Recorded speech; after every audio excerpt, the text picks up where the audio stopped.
First on CBS This Morning, a new report warns about a big increase in data breaches affecting tens of millions of Americans. The Identity Theft Resource Center counted nearly 1,500 breaches of U.S. private and government organizations in 2019. Now, that's up 17% from their tally the year before. Researchers estimate about 165 million sensitive records were exposed. Our consumer investigative correspondent, that's Werner, is here and shows us a rising number of ways that thieves are trying to steal our information. Anna, that's not good. Good morning. What'd you learn? Good morning. Well, Gayle, industry experts say, surprise, companies are still not doing enough to protect your data.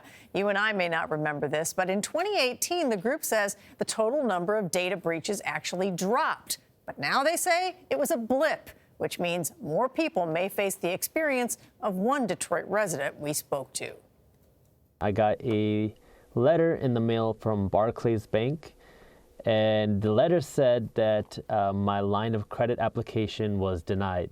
Jaspreet Singh says he hadn't filed for that line of credit or the parade of false loan applications that followed as crooks using his personal information tried over and over to run their scams in 2018 and 19, finally charging his business MasterCard for $4,500. MasterCard told me that I had requested a new credit card, which I never did, and that they sent a credit card to somebody in Texas, I believe. And so this $4,500 worth of charges were from somebody in Texas who were using my business credit card to run Facebook ads for their business. Singh says his private information was exposed with millions of others in the 2017 Equifax hack, and odds are more people will face similar problems. In its 2019 end-of-year data breach report, the Identity Theft Resource Center says the number of data breaches went up 17%. The group says one significant new threat that emerged: consumers' or companies' data being exposed through databases left unsecured. They say a number of large organizations simply failed to add a password to protect their cloud-based data. It's not known if that data was then stolen. Another trend that's exploded in the past year, they say, something called credential stuffing, where hackers buy someone's stolen login and password from the dark web, then see if that same combo gets them into other online accounts. The center's COO, James Lee. The reason it's so easy is because so many of us use the same password for multiple accounts. The report says noteworthy credential stuffing attacks in 2019 included Intuit, Boost Mobile, Dunkin', and the streaming service Disney+.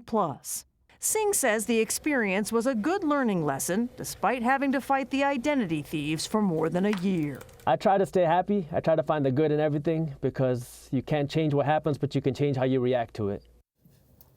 Well, Singh says his credit card company did reimburse his card eventually for the $4,500 in fraudulent charges. He also had to put a freeze on his credit with all 3 credit bureaus and flag the problem to all of his banks. Yeah. And this went on This is for such months. a nightmare when you have to go through this. Yeah. Anthony's concerned because now people know his donut choices. Yeah.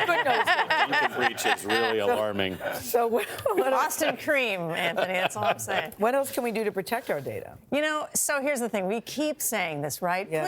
Please don't use the same login and password Easy to say, but for when you have your... like 20 different accounts. Oh, I cringe when you say that, because that credential stuffing. Yeah. They take that and they go, hey, you know what? Yeah. I bet I can use that on Tony's, Capital One and his Wells Fargo or his Chase or whatever, bank you're using. Yeah. So you really don't want to use that.